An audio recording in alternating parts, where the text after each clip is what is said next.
Hello students, आप सभी को new Oxford public school online classes में स्वागत है। स्टूडेंट्स, आज हम लोग class 10 NCERT math book exercise 1.1 का क्वेश्चन नंबर 5 सॉल्व करने जा रहे हैं। क्वेश्चन नंबर 5 बेसिकली आपके इस टॉपिक में जो यूक्लिड्स डिवीज़न लेमा है उसी यूक्लिड्स डिवीज़न लेमा की एप्लीकेशन है। तो क्वेश्चन में पूछा है using Euclid's division lemma so that cube of any positive integer is of the form 9m और 9m + 1 और 9m + 8। तो चलिए शुरू करते हैं कि इस क्वेश्चन को कैसे सॉल्व करेंगे। वीडियो को शुरू से एंड तक अच्छे से देखिए, जरूर आपको समझ में आएगा। देखिए, आपको सबसे पहले क्या करना होगा, एक पॉजिटिव इंटीजर आपको कंसीडर करना होगा। सपोज मैंने a को एक पॉजिटिव इंटीजर कंसीडर किया। Let a is any positive integer. तो सबसे पहले इस क्वेश्चन को अगर आप सॉल्व करना चाहेंगे तो आपको ये स्टेटमेंट लिखना होगा जिसमें आप a को एक पॉजिटिव इंटीजर कंसीडर कर रहे हैं। तो अगर यूक्लिड्स डिवीज़न लेमा जिसमें हम लोग सीखे हैं कि dividend equal to divisor into quotient plus remainder, जहाँ पे रिमाइंडर का मिनिमम वैल्यू 0 है और उसका वैल्यू जो डिवाइजर है उससे भी एक्सीड नहीं करना चाहिए। सपोज ये जो इंटीजर मैंने कंसीडर किया ये मेरे लिए डिविडेंड है, तो मुझे एक डिवाइजर चाहिए। तो ये जो डिवाइजर यानी कि b, जैसे आप डिवीज़न लेमा को इस तरह से लिखते हैं, a मतलब डिविडेंड, b मतलब divisor into quotient plus remainder, where remainder equal to 0 और greater than 0 but less than b मतलब लेस देन डिवाइजर है। ये आपका यूक्लिड्स डिवीज़न लेमा। चलिए, हमने a तो कंसीडर कर लिए, इसका मतलब मैंने डिविडेंड कंसीडर कर लिया, बट यहाँ पे डिवाइजर कैसे कंसीडर करेंगे वो नॉर्मली आपको ये जो एक्सप्रेशन जिसे हमें प्रूव करना है उस एक्सप्रेशन से मिल जाता है। यहाँ पे जैसे 9m, 9m + 1, 9m + 8, अगर आप लोग question number 2, question number 4 solve किए होंगे तो इन्हीं एक्सप्रेशन में से b कंसीडर कर लिए होंगे जो कि m के साथ था। बट इस क्वेश्चन में थोड़ा सा डिफरेंट है, हम यहाँ पे b को कंसीडर करेंगे 3। ये b जब कंसीडर करेंगे ये आपके ऊपर है कि आप कौन सा नंबर कंसीडर करेंगे, बट आपको कैलकुलेशन भी इजी करना है तो इसीलिए ऐसा संख्या कंसीडर कीजिए ताकि आपका जो कैलकुलेशन इजी हो जाए।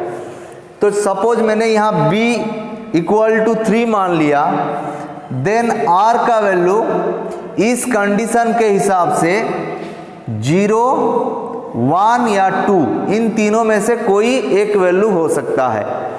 तो नेक्स्ट हम क्या करेंगे, r का हर वैल्यू पे हम डिवीज़न लेमा को चेक करेंगे। तो चलिए हम लोग यहाँ शुरू करते हैं। अगेन एक चीज़ और लिखना है, एक स्टेटमेंट है, जैसे आपको डिविडेंड मिल गया, डिवाइजर मिल गया, रिमाइंडर भी मिल गया, तो आपको चाहिए अभी कोसेंट। तो मैं यहाँ लिख सकता हूँ let q and m are some integers. यहाँ पे q कोसेंट का रोल प्ले करेगा, आगे m का काम क्या है हम जब क्वेश्चन करेंगे तब आपको पता चलेगा। अब देखिए, सबसे पहले मुझे चेक करना होगा डिवीज़न लेमा एट r = 0 पे। तो इसके बाद मैं लिख सकता हूँ, यहाँ देखिए a जो डिवीज़न लेमा का फॉर्म है a = bq + r। अगर इसके अकॉर्डिंग मैं यहाँ लिखूँ तो b के प्लेस में 3 आएगा, कोसेंट तो आपका q है बट रिमाइंडर आपका आ जाएगा 0। r का वैल्यू मैंने कितना लिया यहाँ पे 0। तो यहाँ 3 क्यूब प्लस 0 का मतलब है 3 क्यूब। बट हमें क्या फाइंड करना है, cube of any positive integer. तो जो भी इंटीजर मैं कंसीडर किया हूँ उसका क्यूब करूँगा। जैसे a का क्यूब a क्यूब, तो राइट साइड इक्वेशन का जो राइट साइड वो भी जब क्यूब होगा तो यहाँ पे आएगा 27 cube to the power 3। Again मुझे जो भी पॉजिटिव इंटीजर मैंने यहाँ कंसीडर किया था a, उसका क्यूब को मुझे इन तीनों में से किसी फॉर्म में लाना है। तो मैं क्या करूँगा, 27 को इस तरह से एक्सप्रेस कर सकता हूँ 9 इंटू 3। अगेन साथ में यहाँ पे q टू दी पावर 3 भी है। मैंने इस तरह का एक्सप्रेशन क्यों लाया, क्योंकि मुझे 9m फॉर्म चाहिए। तो अब मैं इसको क्या लिख सकता हूँ, 9m, जहाँ पे मैंने m किसको कंसीडर कर लिया, 3q टू दी पावर 3 को। ठीक है, तो इस तरह से देखिए मैं a का जो क्यूबिक फॉर्म है उसको मैंने ला दिया 9m के फॉर्म में। अगेन आपको फिर से r का वैल्यू 1 पे डिवीजन लेमा चेक करना है। तो अब अगर डिवीजन लेमा अप्लाई करेंगे ये हो जाएगा a equal to 3q plus 1।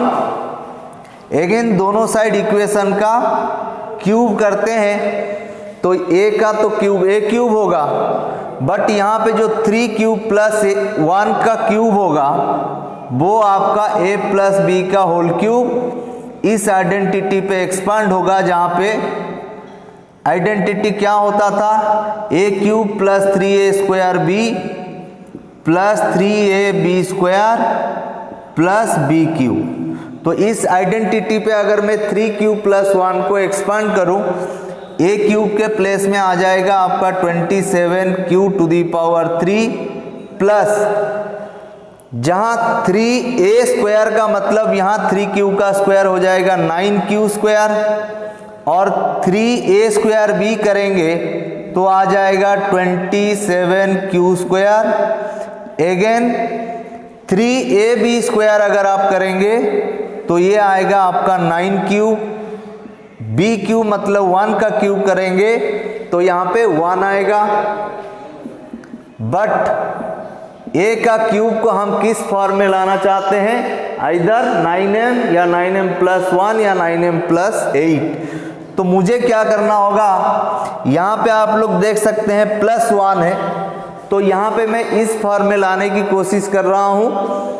तो पहले जो 3 टर्म है वहाँ से मैं 9 कॉमन ले लेता हूँ, तो यहाँ पे आएगा 3q to the power 3, 3q square plus यहाँ पे आएगा आपका q प्लस 1। अगेन मैं a q equal to 9m plus 1 लिख सकता हूँ, जहाँ पे मैं m किसको कंसिडर किया, 3q to the power 3, 3q square plus q को। ठीक है, तो इस तरह से आप लोग देख सकते हैं मैं 0 पे a क्यूब को 9m फॉर्म पे रिप्रेजेंट किया, और जहां r इक्वल टू 1 है वहां a क्यूब को मैं 9m प्लस 1 फॉर्म में रिप्रेजेंट किया। तो अब क्या बचा है, अब एक ही बचा है जहां पे हम r को कंसिडर करेंगे 2। ठीक है, तो इस केस में a इक्वल टू हो जाएगा 3q प्लस 2। अगेन जब हम यहाँ दोनों साइड क्यूब करेंगे तो a क्यूब इक्वल, फिर से इस आइडेंटिटी पे आ जाइए, जहाँ a के प्लेस में 3q है, b के प्लेस में 2 है, तो a क्यूब का मतलब 27q to the power 3 plus 3a square, b जब हम यहाँ पे करेंगे तो यहाँ आ जाएगा 54q स्क्वायर प्लस, अब जब मैं 3ab स्क्वायर करूँगा तो यहाँ आ जाएगा 36q। अब यहाँ पे जब b क्यू करूँगा मतलब 2 का क्यूब करूँगा आएगा 8। तो देख सकते हैं यहाँ एक फॉर्म 9m प्लस 8 भी है, तो यहाँ भी +8 आ गया। तो हम लोग क्या करेंगे यहाँ पे, तो फर्स्ट जो 3 टर्म्स है उनमें से 9 कॉमन लेंगे। तो यहाँ पे 3q to the power cube 6q square plus 4q plus 8, और आप लोग इसको लिखेंगे 9m plus 8 where m equal to 3q to the power cube 6q square plus 4q। तो इस तरह से देखिए, मैं जो पॉजिटिव इंटीजर कंसीडर किया था a, उसका क्यूब को 9m, 9m plus 1 and 9m plus 8 form में रिप्रेजेंट किया। तो आप उस स्टेटमेंट को इसके नीचे, यहाँ से वो स्टेटमेंट जैसे कि cube of any positive integer is of the form 9m, 9m plus 1 और 9m प्लस 8 लिख दीजिएगा। तो इस तरह से इस क्वेश्चन को आप लोग सॉल्व कीजिएगा। तो आज के क्लास में इतने ही बच्चों, थैंक यू।